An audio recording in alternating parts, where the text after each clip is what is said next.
Meet Pam and Ernie Chaplin, a working couple, homeowners, parents of 3, and consecrated seculars. We have been married for 23 years and we have 3 children. Stephen is 22, who is a recent college graduate, and Gregory is 18, just finished his freshman year in college. They are both professional jazz musicians. They have a love and a passion for music, and they've been pursuing that right along since they've been very young. Gregory started when he was 7, and Stephen started when he was 10. And Stephen received his music degree and is now moving on to law school. They've been traveling all over the country to play music, and they've really grown up running their own little business, and we're quite proud of them. 3. No. Carolyn is 14 and will be going into high school next year. She's been trying to keep up with her brothers and doing a very good job. Give thanks to the Lord. She's a cantor at our parish. She was just named most musical of her 8th grade class. Pam and Ernie are both active around their home. A new adventure this year has been gardening. I'm going to start over here. This is our first year that we put in a vegetable garden. We're kind of a good team. We know a little bit here and there. We made sure we had some really good organic soil. And we planted a lot from seed, except for the tomatoes. And it's been an exceptionally rainy spring, so our plants are absolutely huge. We're very pleased at what's happening so far. It's been a lot of fun, and it's been a great release. Something else to do. And it's something that Pam and I can do together. Pam and Ernie work hard at keeping their family together and connected. When it comes to cooking, Pam takes the lead in the house here. I'm a second, or maybe even a third, to our oldest son, Stephen, who also cooks. You need to use your dinner times wisely. And it's an opportunity for us to all reconnect, because everyone is going different ways. Growing up in a big Italian family, Sunday was family day. Happy birthday to you. Happy birthday to you. So we try to keep that tradition alive when we can. When they're here, it's an opportune time to get together. Want your present? We didn't get a chance to wrap it yet.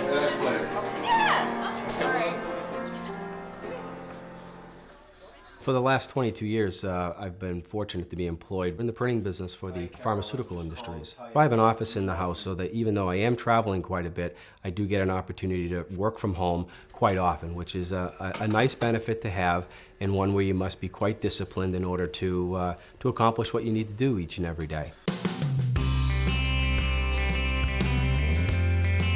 Beginning in the fall, I began an exercise routine on a daily basis, combined with better food choices, and even, to Pam's chagrin, actually juicing like they do on television with the carrots and the zucchinis and the apples and everything that goes in there.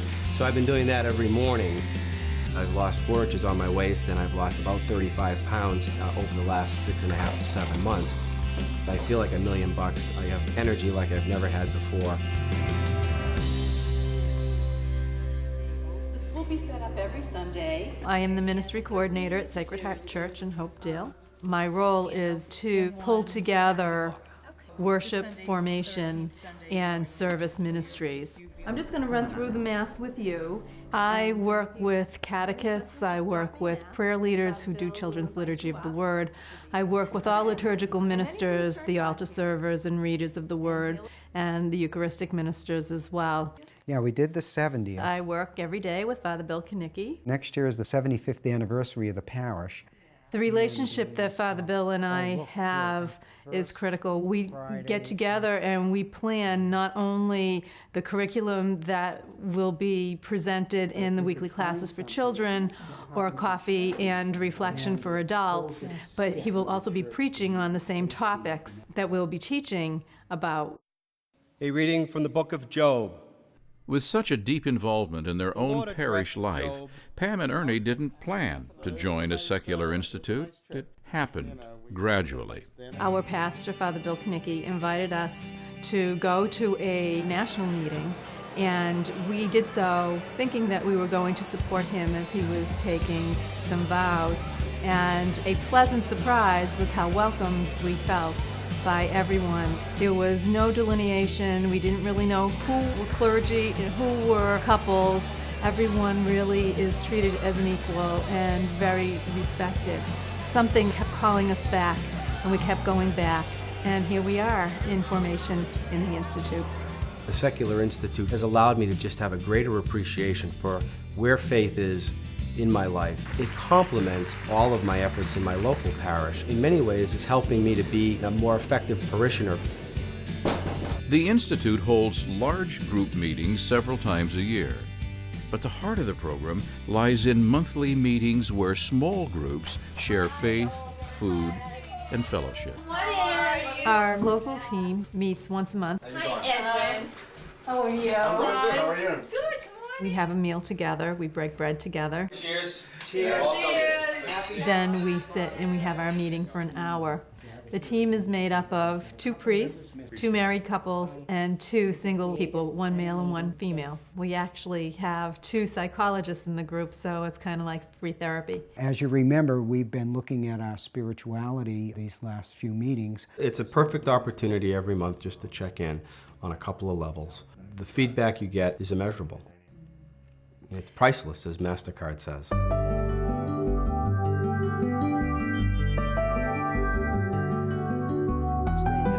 I believe that being part of a secular institute has been a benefit as a married couple. Our marriage vows are looked upon as sacred as well. Someone used the example of the Holy Family, and that they were really an ordinary family, and what made them holy was the way they behaved. We try to respect other people, and we try to emulate Christ in our daily lives. We make it a point to try not to complain or to be critical of other people. We try to be peacemakers and act peacefully in the world, and also be of service to others. It'll be a while before we make any promises. We've already taken our vows. Our vows are our marriage vows, so there are no more vows for us to take. We would make promises to the Institute to live in the spirituality of the Institute. And that will take us at least 5 years. And we have to recenter and understand What we have found is that they're just phenomenal folks, very down to earth and very normal, who just want to be on this journey with people that are of like-mindedness. We are not spiritual beings on a human journey, that we are humans on a spiritual journey. And I think that for Pam and I, this is an opportunity to extend and stretch our spiritual lives together. And I don't think you ever stop learning, and you learn from people of all ages and from all walks of life to help you along in your spiritual journey.